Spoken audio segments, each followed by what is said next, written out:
They say Gloomhaven is a feast. Well, it's time for a snack.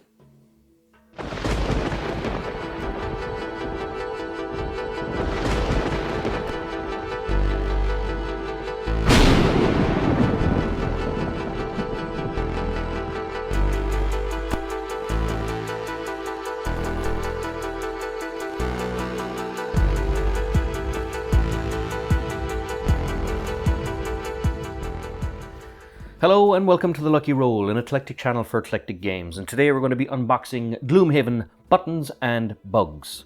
Now, I hear you say that's not Buttons and Bugs, that's the regular edition of Gloomhaven. And you're absolutely right. Button and Bugs is not quite as big as the Gloomhaven box. In fact, actually you could say it's a lot smaller. Now this is a solo play game based on the Gloomhaven universe, where I believe the characters have been shrunk.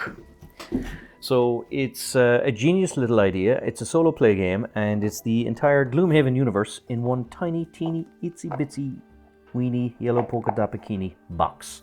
Certainly a great stocking filler for people at Christmas, which is when I got my copy. So a big thank you to the person who gave me that. And the box includes little minis and all sorts of little things. So with no further ado, let's unbox this and see what we have inside.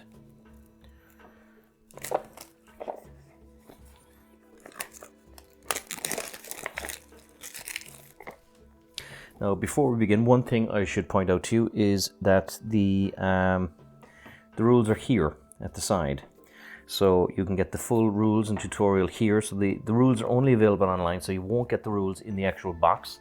So unless if you're traveling and unboxing it, just make sure you have a phone so you can access it. But again, it's basically the heroes have been shrunk down to teeny tiny size, which I believe is why it's called Buttons and Bugs. And that is what you are actually fighting. So a gorgeous little box, very reminiscent of the main box itself. So opening for the very first time, we are going to be greeted with, oh, a learn to play. So there is an actual little instruction book in it. Okay. You have here different terrain. So what is this? Scan with the transparency app. So a nice little background, I think, for some of your characters, or maybe a foreground. So we have a tiny little learn to play book, which is 36 pages long, so I won't go through all of it, but it does have elements. It seems to have most of the aspects of the game in it, so it's not quite as extensive, but I imagine that they'd assume you would have played some of the main game itself. We have little cubes, of course, some little colored ones, so I imagine that these would be the elements. So elements play a part in the main game. And you have the minis, which are teeny, tiny little minis. So let's have a look at them. I don't know if I can zoom in any more, but this is one of the starting characters in the main game, the Savannah's Heart, I think. God, he's tiny. I mean, he's smaller than my fingernail. So I mean, he is teeny tiny. You have a oh god, one of the vermlings. So he's tinier again, so he's small. You have an orchid. Looks like a rogue orchid, or a piratey one. You have I'm not sure what this guy is. He's looks like one of the big heavies though. He's got a big sword and shield, so he's probably your tank. You have an orchid spellweaver here. And you have what looks to be the Tinkerer here. So yeah, really tiny little heroes, but it's pretty cool that they're all there. So you have 6 of them. So that's interesting, because if you're solo playing in the large one, you would have a max player of 4. And we have here what seem to be life counters. So 1 and 10, and yeah, you just spin it around. So these are hit point and life counters. So you've red, purple, green, blue, and I'm not sure what this is. This seems to be water or mana, or maybe life points. It could be boss hit counter. We have here a nice little dice with a plus and a 0 on it. So again, and a minus. So we have here your little gel pack so that everything stays nice and dry, so don't ever eat these. We have plenty of cards. So we have here some of the cards for the characters. Now what's interesting is what you do is you play a combination of the cards. You can do the top, you play 2 cards and you choose to do the top of one card and the bottom of the other. So depending on what combination you have, you can kind of pull off some great combos. However, some of them would have this symbol, so if you play this card, you discard it straight away. You don't kind of pick it up again when you redraw. On this one, you can see that if you have a kind of a nature element in the air, it gives you an extra little power. And of course, in this case, you can do a run and a jump action, or you can do an attack action. So that's a nice handy little thing. And what's here in the middle is the initiative. So depending, like this card, for example, would move a little bit faster than this one because 69 is a lower number than 74. So we'll have a quick look. I don't want to kind of go through all the actual moves because that might be a bit of a spoiler for some people, but we have 1, 2, 3 and 4 decks of colored cards here. So I imagine that you have 4 heroes. Perhaps the Orchid Spellweaver would share 2 of those. We have here what seem to be the bad guys. So you have a bandit guard, bandit archer. So some of these get shrunk with you, and a mouse. Love the fact that the mouse is one of the big enemies. You have a rending beetle. So I'm just going to zoom in a little bit for these. So you have a rending beetle. You have an arena sorcerer, harrowing infestation. Oh god, the poor mouse. You have a spitting moth, a sewer rat, a gloom toad, a venomous centipede.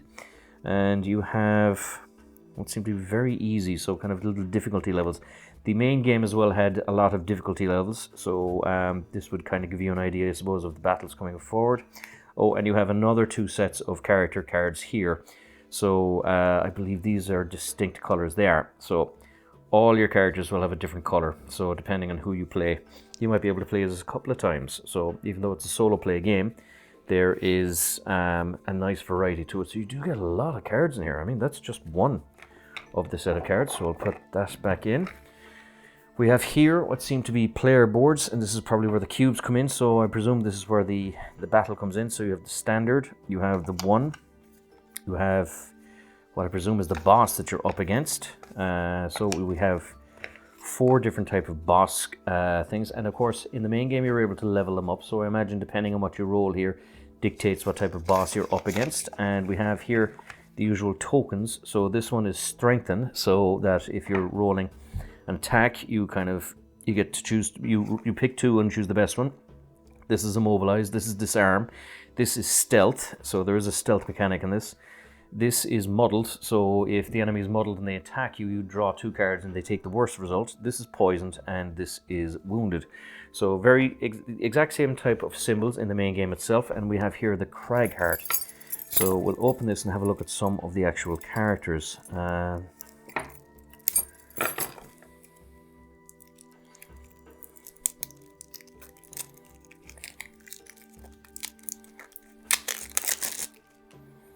So you have, of course, full use of the cards. So you have a discard on this side, you have lost cards on this side. So the way you would play in the original game is you play all your cards and then you pick them up except for 1 and you put it to the side, so that the next time you draw your cards, you're -1 card, and you keep going until you run out of cards to draw. Then effectively you've lost the dungeon.